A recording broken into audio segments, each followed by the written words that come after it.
Welcome to Overcomers Christian Fellowship International Church. Amen. As well as us in the name of Jesus. Amen. Pray this morning that all the prayers we have prayed, and Lord God in heaven, we bring speedy answers to them in the name of Jesus. Amen. It is the will of the Lord that we are here this morning. It is the plan of the Lord that we gather here this morning. I pray that as we have prayed to the Lord God in heaven, who answers prayers, will grant them in the name of Jesus. Amen.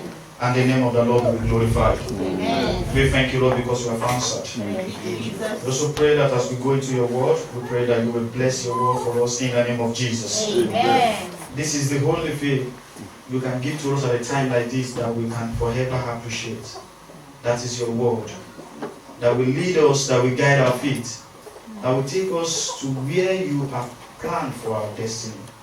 We pray this morning that more of this word will be dished out to us this morning in the name of Jesus. Amen. We pray as we are set at your table, we pray, Holy Spirit of the Lord, that you will break the bread and you will give us the cup to feed us now in the name of Jesus. Amen. Thank you, Holy Spirit of the Lord. Thank you, Jesus. We bless you because you have answered. Glory be to God in heaven. For in Jesus' mighty name we have prayed. Amen. A round of applause for the Lord Jesus. Let's appreciate him. You can do better than that. You can do better than that. Hallelujah. Amen.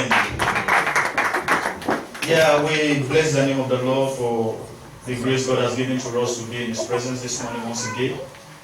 And I pray that the mind that God has given to us, which is the mind of God, the fleshy mind, it will not depart from us in the name of Jesus. Amen. I want to appreciate our daddy, Amoni. Thank you very much for the opportunity given to us, the ministers on this mountain.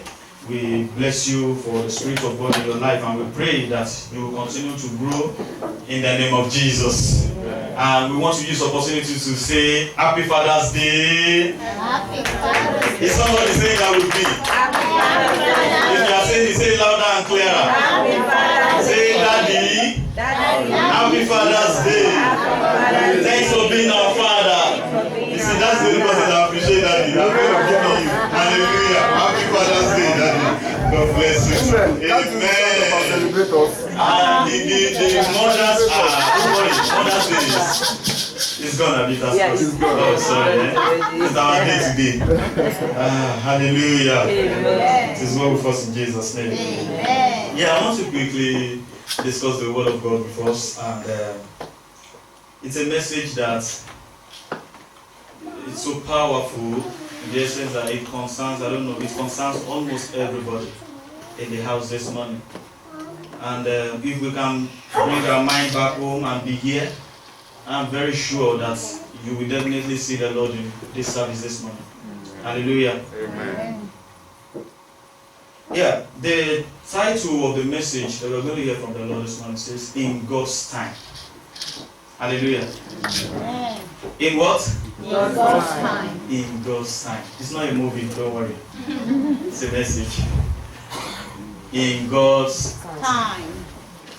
So I will just be speaking directly to people that are expecting to get something from the Lord. How many people do we have that are expecting something from the Lord? Yeah, I'm included. I'm expecting something from the Lord. I think majority carry the fruit, and that means that I'll be speaking to as many people as possible this morning. Hallelujah. Amen. Yeah.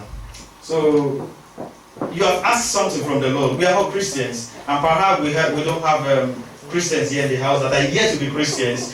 Don't worry, you will find yourself also in this message, and you will definitely become a Christian in the name of Jesus. Amen. Hallelujah. We have all asked something from the Lord, and most of the time there are three answers that we usually get from God when we ask Him for something. Let the children come into my house. Yeah. Hallelujah. Amen. There are three answers that we usually get, and one is the Lord telling you that no, I'm not giving you.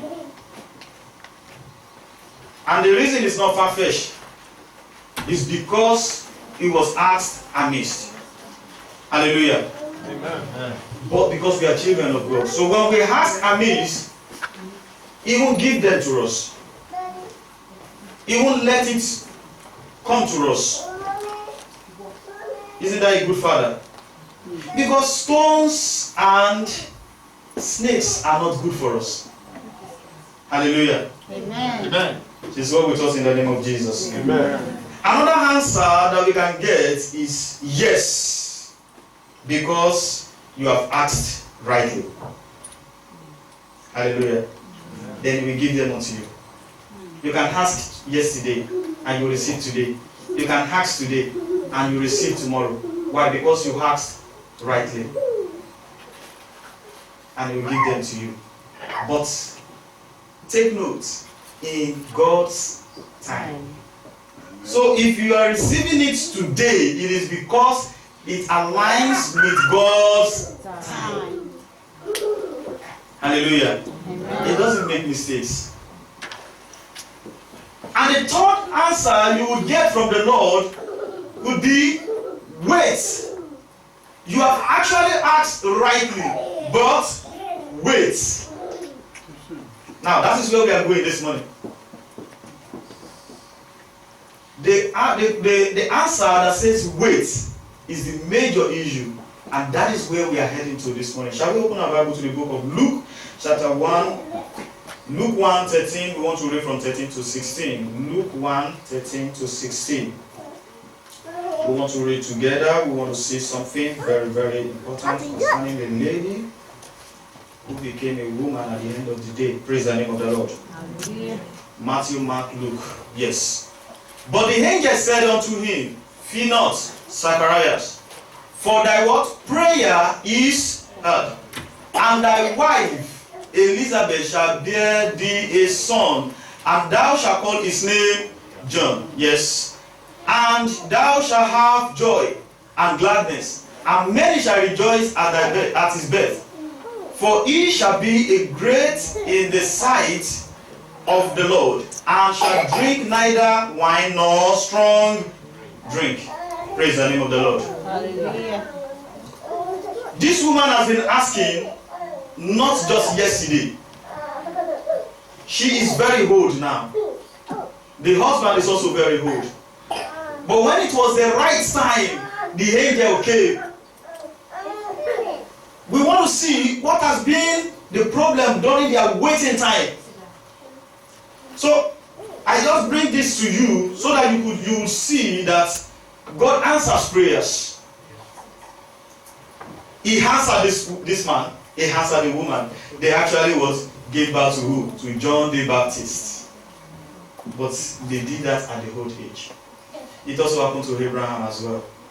God said to Abraham, I will make you fathers of many nations.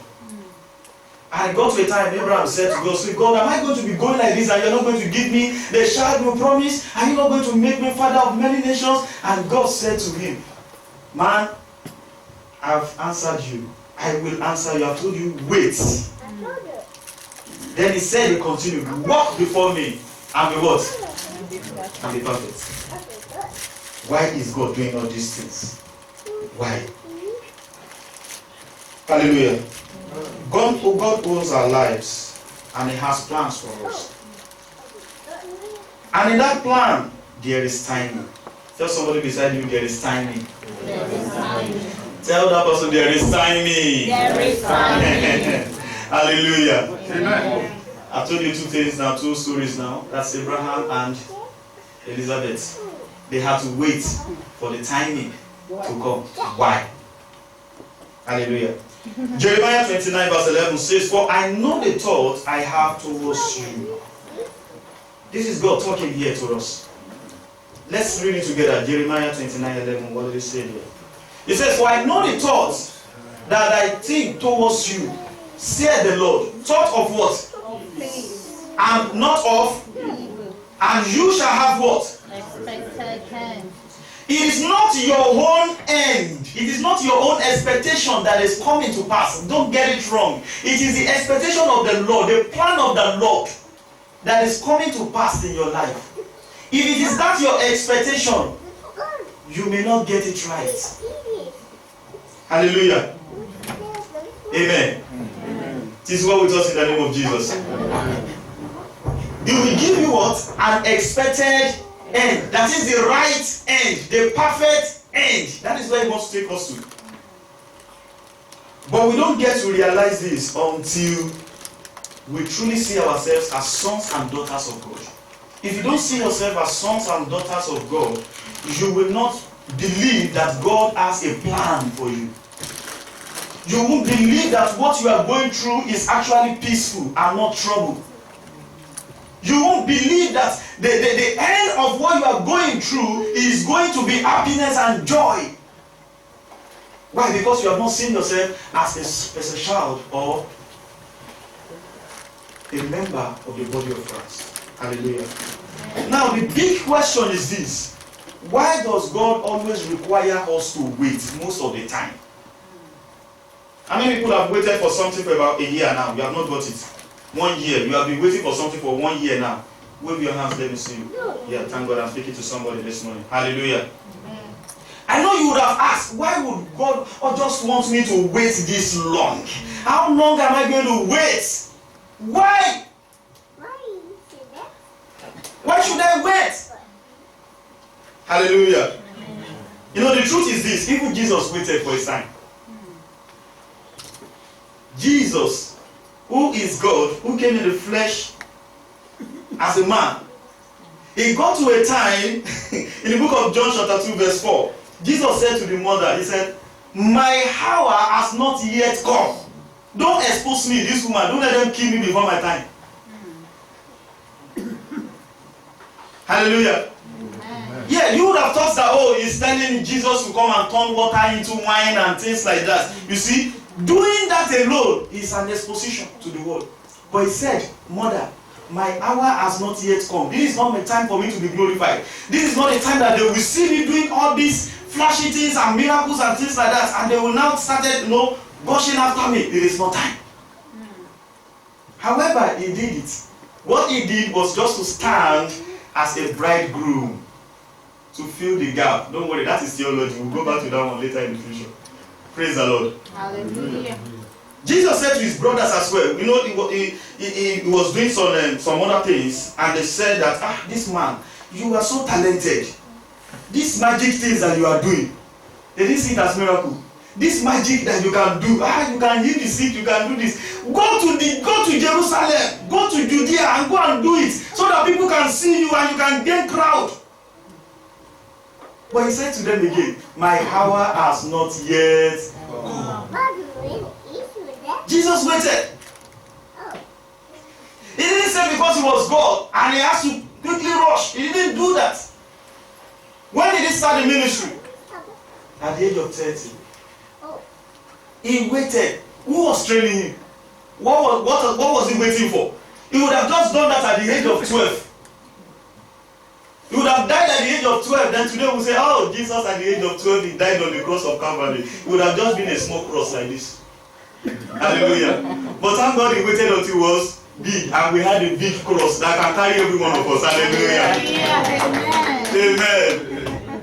It is well with us in the name of Jesus. We need to understand that God is a spirit and is a supreme being and is a respecter of no man.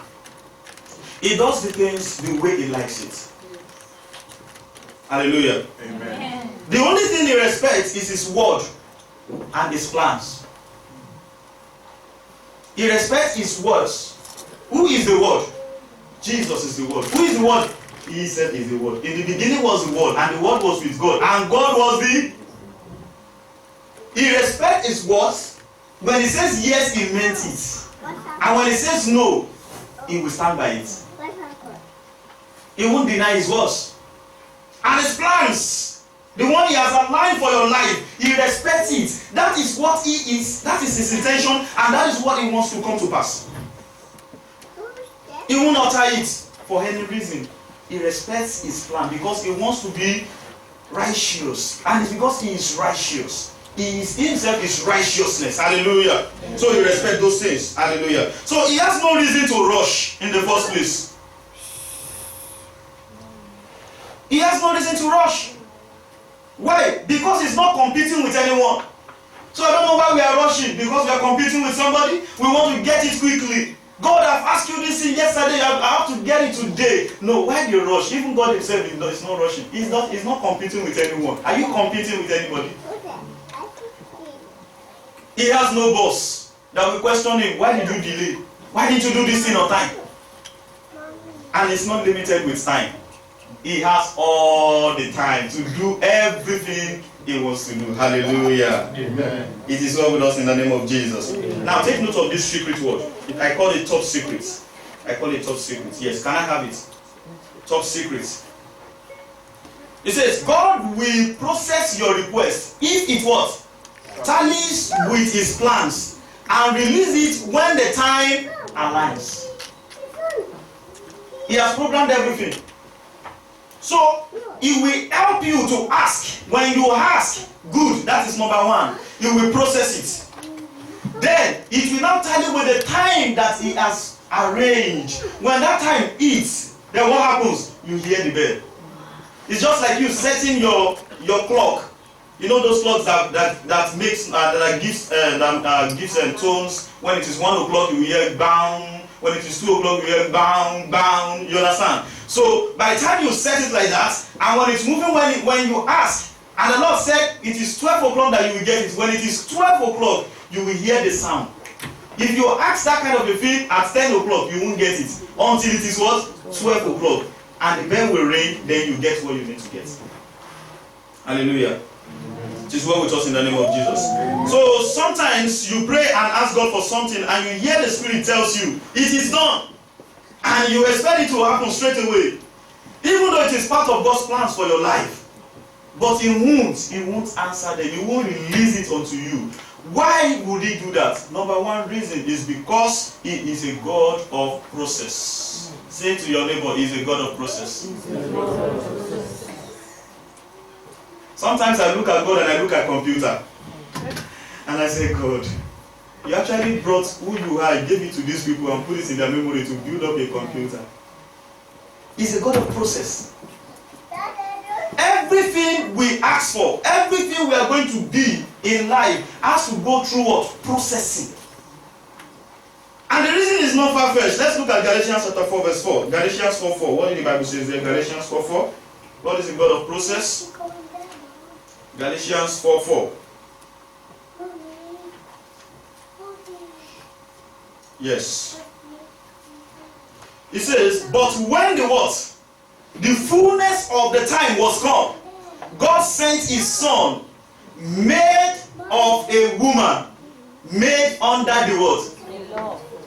But the true word I want to pick from that place is what? The fullness of time. That means something has happened in the process. In the process of time. Another version says, in the process of time, He sent His what? His Son.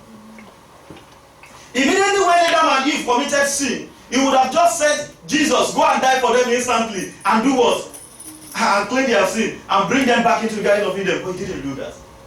He made them go through a process before they can be able to come back into that what? Into that joy again. Hallelujah. So, until the fullness of time, you won't get what you need to get. You can't ignore the process and think you will come out well. No way. We have to be ready what? To be fired up. If you're going to come out like a gold, then we have to be ready to go through what? Through fire. That will purify us. So we need to understand that He is building us from scratch. Many of us gave our life to Jesus at the age of 15, at the age of 20, at the age of 30.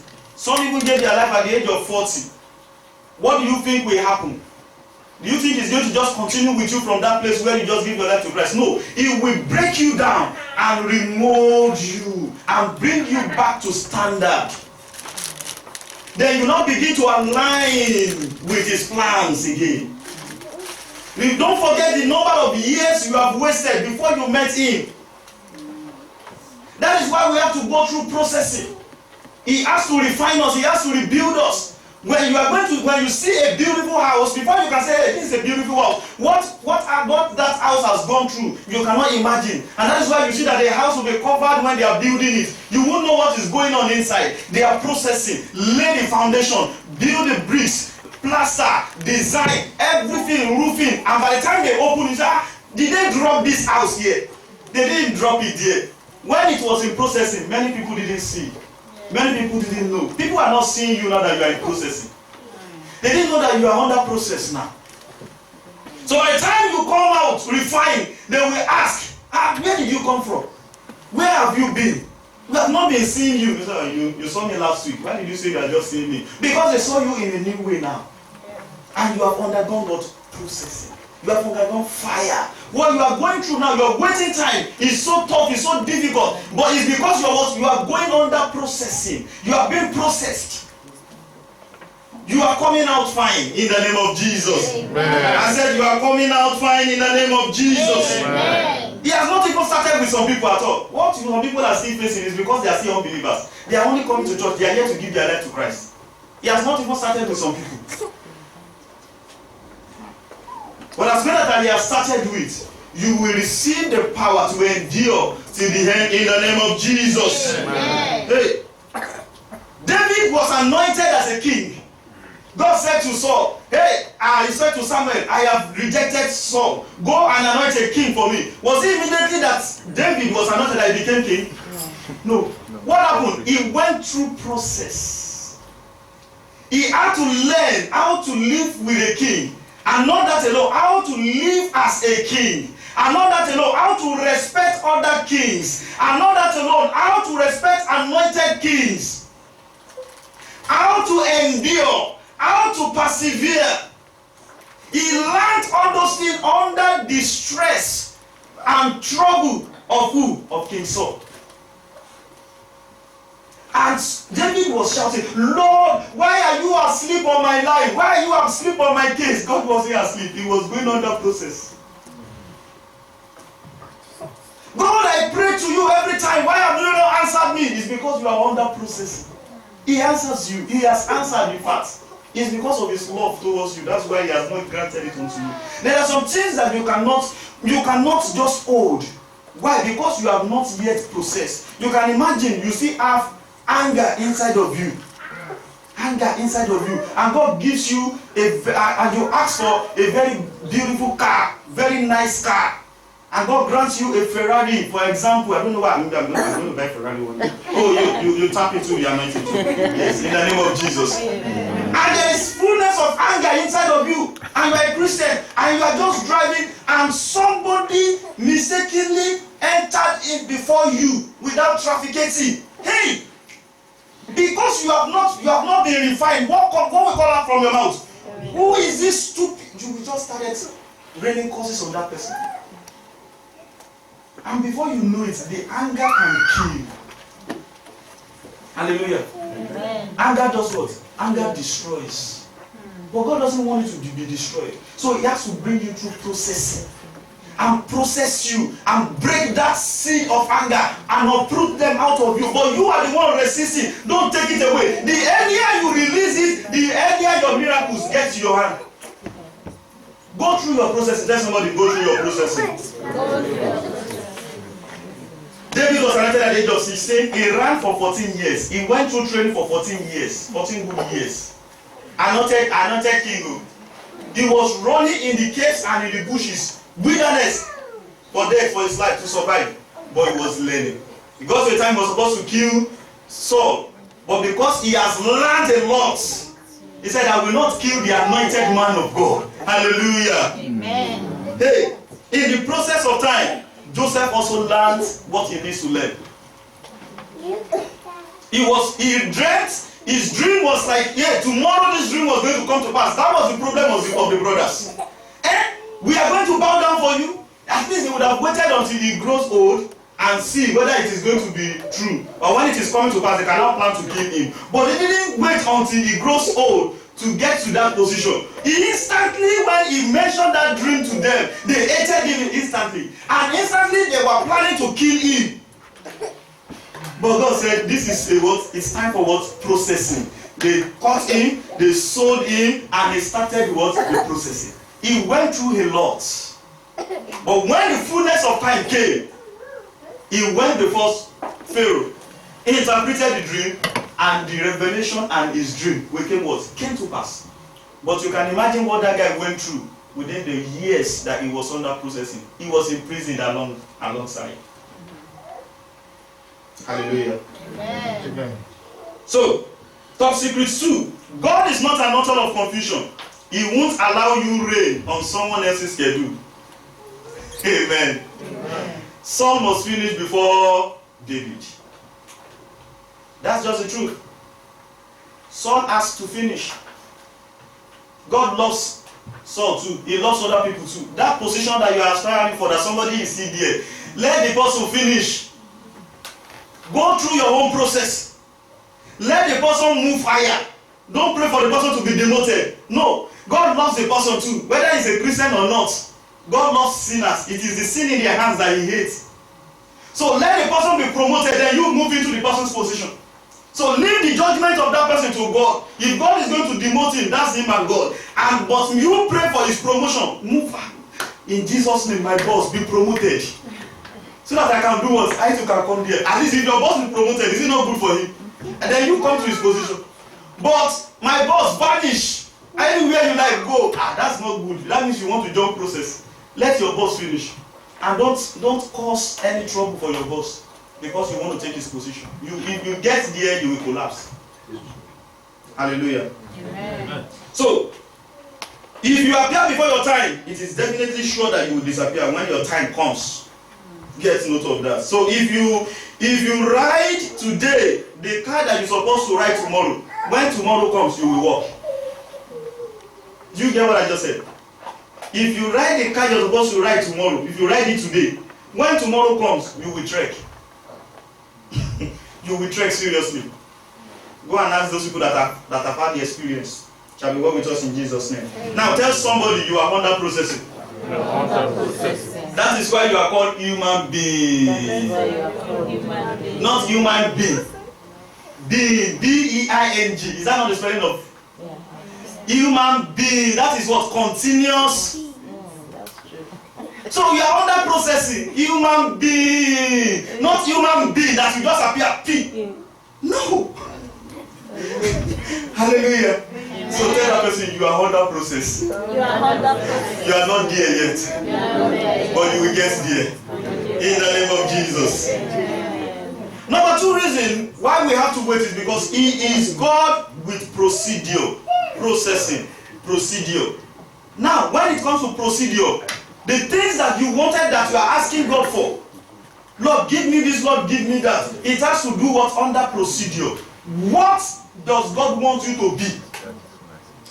How does he want you to become that thing? Where does he want you to become that thing?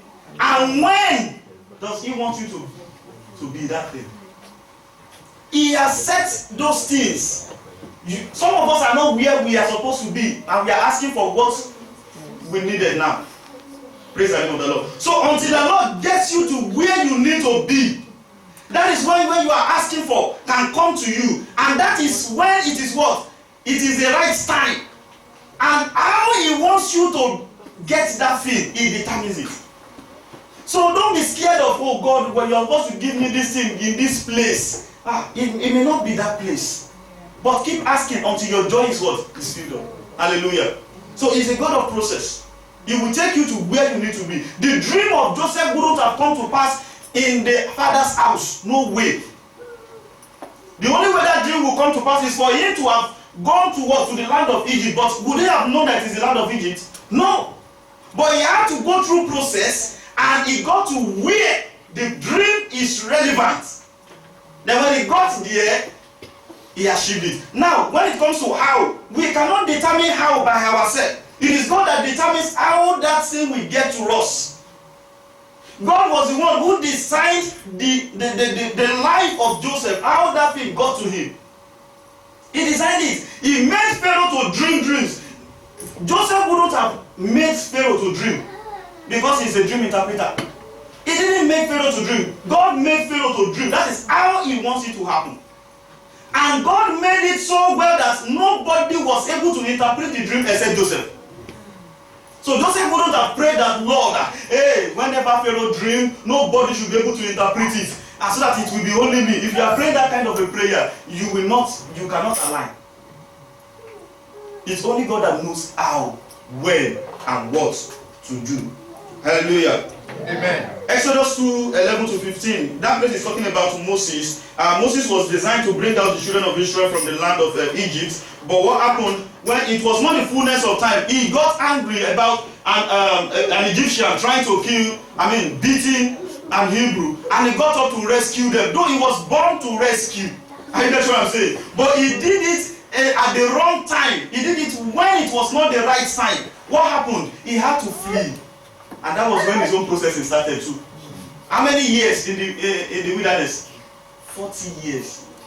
He was under training, serious one. He was under training, leading sheep. He was keeping sheep. God was processing him, training him on how to bring out the children of Israel from the land of Egypt. So he had a lot of sheep that he was training for his wife's father.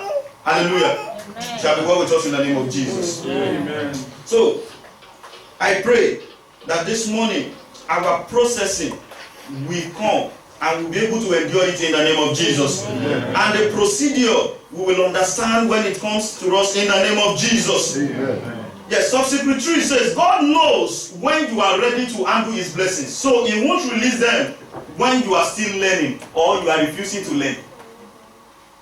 Do you get that now? That's top secret 3. You can bring it up for people to read as well. He says, God knows when you are ready to handle his blessings. So he won't release them unto you when you are still learning or you are refusing to learn. Many of us are refusing to learn, so are you expecting the blessing? It won't come. Hallelujah. Tell somebody beside you, follow the procedure. Now, take caution. The reason why many rich men will not give their life to Jesus. Amen. Many rich men will not give their life to Jesus because they don't want to go through the processing and the procedure. Because there is no way you will come to God as an unbeliever that he will not all of us break you down. We were born in sin and we grew in sin. So when you meet with Jesus, the first thing he wants to take out of your life is everything that produces sin in your life. He wants to take them out. And that is why you will see so many people that will say, when I was rich, I was in the world, I was very rich, but now that I am in Christ, I am poor. It's not that you are poor. What God has actually done is what? Taking away the things of the world. That the world that sin has produced into your life, he took them away from you. And he break you down and start remolding you. And he said to that Pharisee that came to Jesus, he said, what shall I do to inherit the eternal life? And Jesus said to him, see, you are going to obey the rules and regulations. You are going to obey the commandment. The man said, I have done all that. Yes, that is why we can see unbelievers that are doing well, that are even that good characters. Praise the name of the Lord. But Jesus said at the end of the day, he said, see, what you will do is to what? Sell all your wealth that you have acquired. Go and give them to the poor and follow me. So how many rich men will do that? So you see why they won't come when you preach to them. You see why they will tell you, shut up, we know what you're talking about. Yeah, of course, they know what you're talking about. Because they know that when God gets involved, then everything is going to crumble. And they have to start all over again. But does it really matter? Praise the name of the Lord. So if you were once rich here, before you met Christ, and now you are in Christ, you are having some challenges, don't give up. It is because God is what? Processing you. Hallelujah. Amen. Yes, this is well with us in Jesus' name. Now, what should I do when God's time seems delayed? I've given you 2 reasons why God wants us to wait. And the 2 reasons are one, what? He is a God of processing us, and he wants procedure. We have to go through that procedure. Now, what should I do when God seems delayed? Number 1, be still. Tell somebody, be still. Be still. Wait until he arrives to give you instructions on the next step to take. That's just it. You have to do it what? Purposefully. You have to do it willingly and what? faithfully. When you are waiting, make sure you know why you are waiting. Do it on purpose. So that nobody will come and convince you or confuse you to move out of the will of the Lord, out of the plans of the Lord. So you have to do it purposefully. You have to do it willingly and what? Faithfully. The children of Israel, when they got to the bank of the river of Red Sea, they had to wait. And the Lord said to Moses, tell them, let them be still, and they will see what? The glory of the Lord. And battle was coming. What they would have done is to scatter and run away. But they waited purposefully. They waited willingly. If this battle meets us here, fine. And faithfully, believing in what Moses has said, that they will see the glory of the Lord. That is what is expected of us too today. When you are waiting, you have to do it that way. Shall we go with us in the name of Jesus? Amen. Don't wait with rebellion attitude.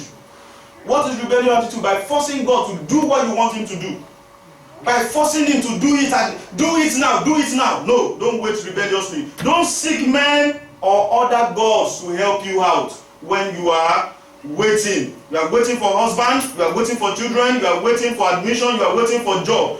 Do it purposefully. Do it willingly and faithfully. And number two things that you have to do when you are waiting for God is what? Be engaged. Tell somebody, be engaged. In submission to the process. That means idleness is dangerous. Praise the Lord. If you are waiting for the Lord and you are idle, the devil will use you. That's it. Ecclesiastes chapter 11 verse 4 to 6 says something. If you don't get to it, we can read that place. It was talking about the farmers, planting and things like that. So you can read that place very well. You have to be zealous. You have to walk. You have to do something. You don't know what will happen. Find yourself doing something. Don't just sit idle so that the devil does not take advantage of us in the name of Jesus. So do something. Engage in yourself. Your waiting time is an active stillness. That's why I said active stillness. You are still waiting, but you are active, doing something. You can get into a charity work. You can be learning a skill. You can go to school. You can do all sort of things during your what? During your waiting time. It shall be well with us in the name of Jesus. Amen. So number 3 is build godly character. Tell somebody, build godly characters. Build godly characters. When you are waiting, build godly characters. It is very, very important. If your character does not align with what you are asking for, you will not get it. If your behavior does not align with what you are asking for, you will not get it. If you don't have good attitude and you are expecting God to give you a good husband, my sister, you may not get it. In fact, you won't even get it. Until you build the good character inside of you, then that kind of husband that you are dreaming will come. Because if you have a bad character inside of you, you don't have the fruit of the Spirit inside of you, you don't develop them, and you are asking for a godly man, when he comes, you will fight. There will be trouble. And marriage is not meant for trouble. God has said that it's going to be trouble, but he's going to exempt us from that trouble. So if you don't have godly character, there will be trouble in that marriage. When he comes, when the right man actually comes, you won't see that he's your bone of your bone and the flesh of your flesh. I pray that the Lord will help us in that area in the name of Jesus. Amen. So get the fruit of the Spirit: faith, humility, patience, and be courageous when you are waiting. Number 4, which is the last one, says, pray and sing thanksgiving songs to him during your what? During your waiting time. Paul and Silas also did that. Attend Operation Push. Praise the name of the Lord. Hallelujah. What is push? Pray until what? Something happens. See, the problem is in your waiting time. That is the best time for the enemies to operate. I'm telling you, it is your waiting time that the enemies take advantage a lot. That is when they will come. That is when they want to fight you. That is when the battle of your father's house will rise up.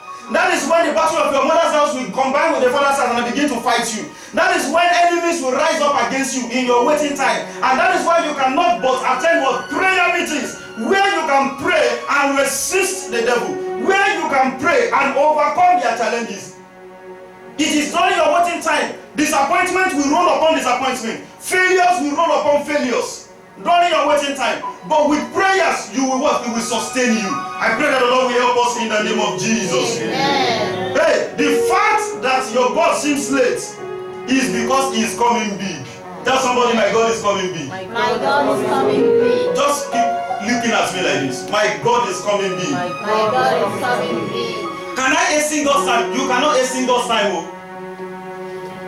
Somebody asked that question. Can I hasten God? What can you use to hasten God? Is it your money? Your tithes? Your offering? Your charity work? To hasten God? To quickly perform the miracle in your life? No. You can't hasten God's time. He has planned his work. He has planned everything, and it will come to you at the right time. The only thing that can happen is that he can give you permissive will, and that is dangerous. Permissive will. If you trouble him too much, he will see you as a rebellious child, and he will release your permissive will to you. When you get it, there will be trouble. It happened to the children of Israel. They were asking for king at the wrong time, and God said, what do you want? You want Saul? He told Samuel, give them Saul, anoint Saul for them, but they will see troubles. They faced it. So when you are forcing it to happen, when it comes, it is a permissive will and it's going to cause trouble for such a person. I pray that the Lord will help us to obey his will in the name of Jesus. Amen. Another thing that can happen is that you might be able to manipulate the circumstance. When instead of you waiting, you can manipulate the circumstance. It's not that God gave it to you. And how do you manipulate the circumstance? Is what? So move ahead and get what you want. Abraham did it. Sarah told Abraham, oh, take my servant Hagar, go in. Maybe it's child that we want. The child of the slave is still my child because the slave belongs to me. He did what? He manipulated the waiting time. He brought it quickly. Some people can also do that when waiting for money. They can do money rituals. You can play lotto to get rich quick. That's manipulation during the waiting time. You will get it, but remember, you will pay the price. And it is going to be disastrous. Another thing you can do, you can't force God to give it to you, but you can what? You can walk out of the waiting time. You can quit that job and say, oh, this job is too stressful, I'm not doing that job again. Then you go into prostitution. Yes, because you have gone out of the will of God. If you quit a job, if it is during your processing time, if you enter another job, if God has designed you to keep learning, you will still continue to face that challenges. In that new job again. Get another job again, under the will of God, you will still face that challenges. If you now go out of the will of God totally, maybe you go into armed robbery, fraud, and things like that, you will not see the troubles then. The money will keep flowing, but you will pay the price. When you are caught, you will be in prison. Even though you are a Christian, we will keep praying for that person. Hallelujah. Amen. Shall we go with us in the name of Jesus? When people mock you for waiting, after they have got their request, thank them and tell them, you are not me. Do you get what I'm saying now? Yes. In conclusion, with all those things that you have heard, with all the things that you have seen, 2 Peter 3:9. Let's see what God is trying to say to us. The essence of our waiting. 2 Peter 3:9. Yes. Let's read it together. 2 Peter 3:9. Time is fast spent. It said, the Lord is not what? Slack concerning his promise, as some men count it as slackness, but is what? Long suffering to us. To us what? Not willing that anyone should perish, but that all should come to what? Repentance. That's the essence of our waiting. He wants us to repent. He wants us to change. He wants to transform our lives. That is the essence of our waiting time. That is the plan. So that is why you will see unbelievers when they are going through pains and tribulations, they don't have joy. But when Christians go through pains and tribulations, what comes to our mind? Joy of the Holy Spirit. We are not troubled. Hallelujah. Amen. So I want to tell you this morning, if you are not yet saved and you are waiting, you are only waiting to wait. So give your life to Jesus. Accept Jesus as your Lord and personal Savior. There is one waiting time that every one of us should be waiting for as Christians, and that is the second coming of the Lord Jesus. The waiting time. That is the greatest time you can ever wait for. Every other thing that we are waiting for on earth is temporary. But there is one that we have to all look up to, and that is what? The second coming. Nobody knows the time. The apostles asked Jesus, is it now time that you are going to establish the kingdom? He said, it is not for you to know the time that the Father has placed, or that has arranged, or that has planned. But receive power. You shall receive power when the Holy Ghost has come upon you, and you can be preaching. When you are waiting for the second coming, be preaching. Evangelize the gospel, and it shall be well with us all in the name of Jesus. Matthew 25, 5-6. Let's all rise upon our legs. Matthew 25, 5-6. Let's rise upon our legs. Hallelujah. He said, while the bridegroom tarried, they all slumbered and what? And slept. And at the midnight, there was a cry made, behold, the bridegroom cometh. Go ye out to meet him. Hallelujah. Amen. But what happened? Some people were outside looking for oil in their lamp. But the door was closed and they couldn't enter. You will not miss your waiting time in the name of Jesus. Amen. Your time of visitation will come in the name of Jesus. Amen. This is a month of divine appointment. When the appointment has been stipulated, has been stated for you, you will not miss it in the name of Jesus. Amen. You will meet your Jesus in the name of Jesus. Amen. Sing this song along with me. My lifetime, I will give God my lifetime. Oh, my lifetime, my lifetime. Oh.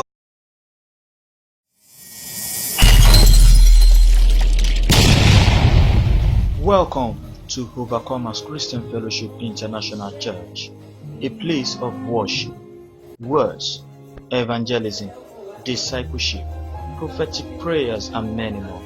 Join our weekly services. On Sunday, we have our worship service, 10:30 a.m. to 1 p.m.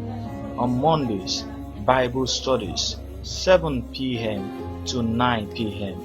To join our house fellowship on Fridays at 15 Piston Way, St. Builders, between the hours of 5 p.m. to 6 p.m.